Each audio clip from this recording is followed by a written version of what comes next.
Back on the News VPM, thanks for staying on. The interviews for the next head of the National Prosecuting Authority have come and gone with a number of oppositions. 6 candidates faced 2 days of grueling interviews, with the IDAC head advocate Andrea Johnson and ex-NPA head advocate Menzi Simelane being the highlights. Now, a number of organizations such as the Democratic Alliance, Freedom Under Law, opposed Simelane's shortlisting, saying he is unfit for the job. For more on this, I'm joined now by Tebogo Khaas, the founder and chairperson of Public Interest South Africa. Good to have you, Sam. Thank you very much for your time. Well, the process has come and has gone, and I'm sure the process is now at a point where some names would have been suggested to the president. But let's look at the work of the panel. I mean, did the panel hit the correct touch points as far as the concerns that many would have raised about particular candidates, enough to expose why they should not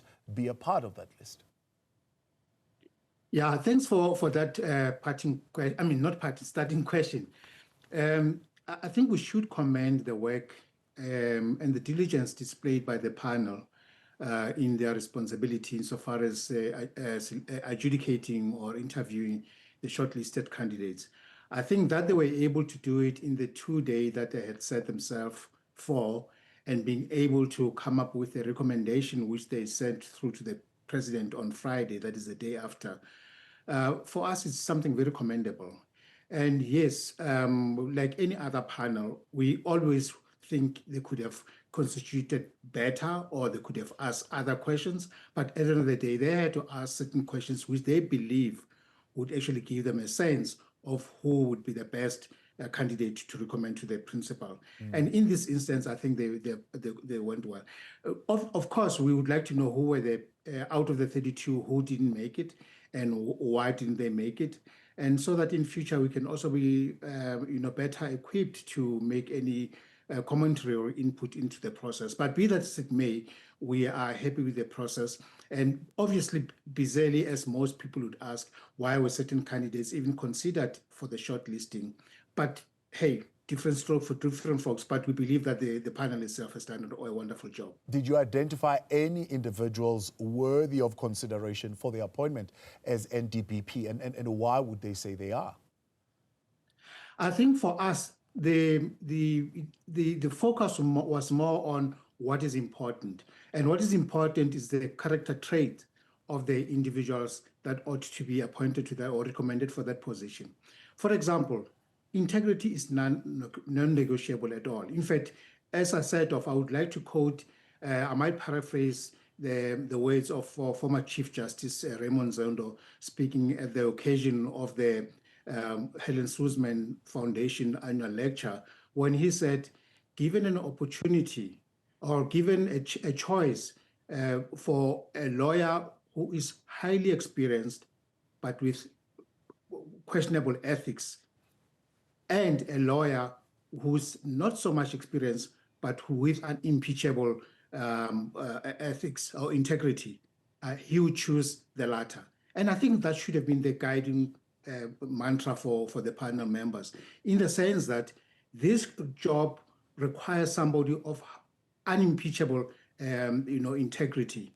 And we know for a fact that once you have somebody who's got blemish or clouds hanging on their head going into that position, it is a red flag for us. And that said, then you start looking who of those individuals, the 6 individuals, already have an issue with regards to the issue of ethics, whether they were found wrong or not, but the extent that those questions still linger. We do know for a fact that Advocate Menzi Simelane was found guilty by the JSA a few years ago with regards to the issues of dishonesty and others allegations.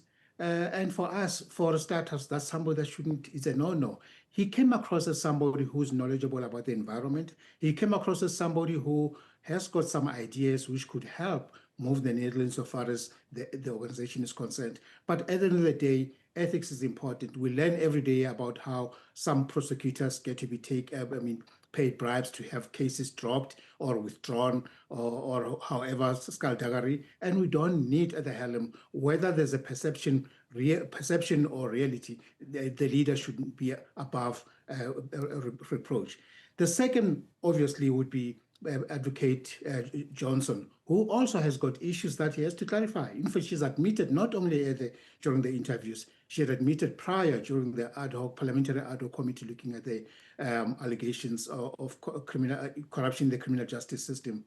And she admitted that she did sit in an interview, which she ought to have recused herself from when the appointment or the hiring of her husband to a position within the crime intelligence division of SAPS was concerned. For us, that is a no-no. And that it has taken 17 years for that to actually be ventilated in the public. For us, it's sometimes say we need to have the authorities act on it. That individual ought not to be sitting in a position where she would make decisions of huge criminal importance in the criminal justice system when they have admitted to the kind of lapses in ethical judgment. And also the fact that she's also pursuing a matter that's involving the boss of her own husband, that is Lieutenant General Dumisani Khumalo.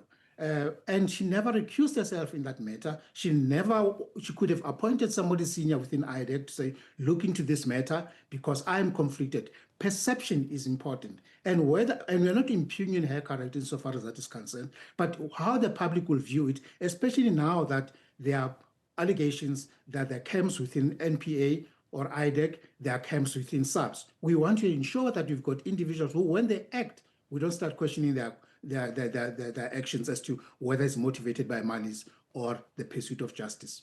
Now, some who looked at the composition of those candidates and said there is, in the shortlisting, an overemphasis on the candidates' managerial ability more than on their prosecutorial ability. I think some of the civil society organizations that I've spoken to are saying that is something that is certainly going to be lacking on all those candidates. I'll take you back to where we started, Thabo, and say, remember the words of Chief Justice Zondo. Yes, you may have managerial skills, which are important, especially interpersonal skills, communication skills. But at the end of the day, even though you may have 10 years or 20 years of senior management experience, it might not necessarily equip you from that. So it might very well be that technically you are capable of prosecuting, but your job is not to be sitting, in courts or prosecuting matters. You need to have somebody with a visionary who'd be able to sell their vision to a team of over 4,000 prosecutors or thereabouts. And that, for me, is very much important. Somebody who would be able to understand where the evolving crime environment and interventions that could be employed to ensure that we mitigate we fight, the fight against crime gets to be amplified, emboldened, and strengthened. And that, for me, is something that also need to be, that you're a manager, it could very well be that it's also a plus.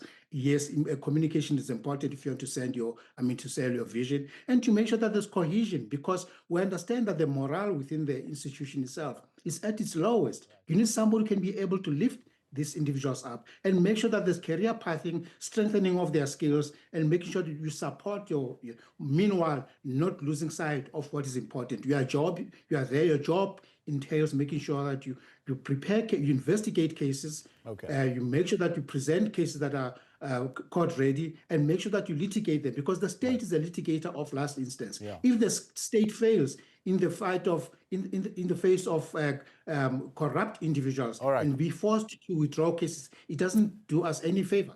Mr. Khaas, I appreciate your time. Let's leave it there. That's Tebogo Khaas, founder and chairperson of Public Interest South Africa.